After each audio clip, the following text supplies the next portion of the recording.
Hey, this is Sam, and I'm here with Heather Kinion, and we're talking about her quilt Thrum. So tell me a story, Heather. Sure. So this is a little unusual for my quilts in that it's very minimalist. It's in the minimalist category. And usually I make sort of a minimalist background and then I apply dense hand quilting to it in various shapes. And so this would be like what I think in my head, I like categorize it as canvas, and then it doesn't become a quilt until I put the other stuff on it. And for this one, and usually I do the shapes first and then the background quilting, but I've been experimenting with using sort of more line shape in my quilt, and so I made this as a background for the second one of like top lines rather than base layer lines. These are the ways I categorize what I'm doing in my head. And so this is Essex linen, and I had two pieces left over from, I think this is one of them's from a garment and one of them's from something else, and they were the end of where they'd been cut or off the bolt, and they had like a sharp, like a diagonal to it, and so I emphasized the diagonal so that it has like, it's not a straight line, and it's intentionally not so I might have like overemphasized it a little bit because I initially envisioned it as like a horizon line between the ground and the sky, and I was going to make like a doorway and then the shadow of the doorway on it. But I wanted to quilt it up first, so I quilted it up, and there's like 5 or 6 different colors of thread in it.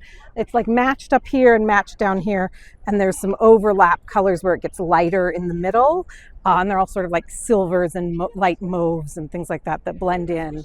And I think on the edges there's a few places where I surprise put like a pink or something in, but I probably can't find them.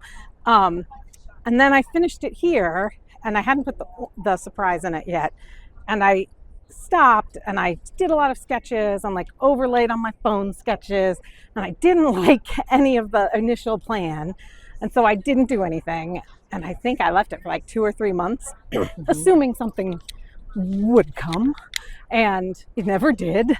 And then I was like, well, maybe this quilt is done. I guess it's telling me it's done, so I'll listen. And then I got a wild hair of an idea, inspired very much by the work of Bob Bosher, who likes to use neon thread in some of his hand quilted quilts. And in fact, I was texting him at like 11 o'clock at night from my basement when I was like, I have this bright orange, I think it's like a Tula pink or something thread, and it's like a 12 weight or an 8 weight, and so I hand quilted into the seam, so sort of at a I had to hold it as like a diagonal angle, because I was trying to, as much as possible, hide it, so if you stood away from it you just saw the neutral colors, but if you got closer you saw that. And I sort of envisioned it, I titled it Thrum. And I have like, my art statement is very small, and it's kind of more of a poem than an artist statement. It says, beyond, underneath, inside, beyond, behind, containment, are the cracks visible? Listen. Because when I got to this idea, I sort of thought about the way people, particularly women or people who have a marginalized identity, might mask or contain themselves to keep with society's expectations when they're out in the world, and the things you have to do to sort of hold yourself together, and also the way that can feel like a breaking point when you like, and it might thrum sort of, I thought of like anger or stress or frustration sort of in your head as a headache, humming and thrumming. So that's how I got the title of that one. So that's what this piece is.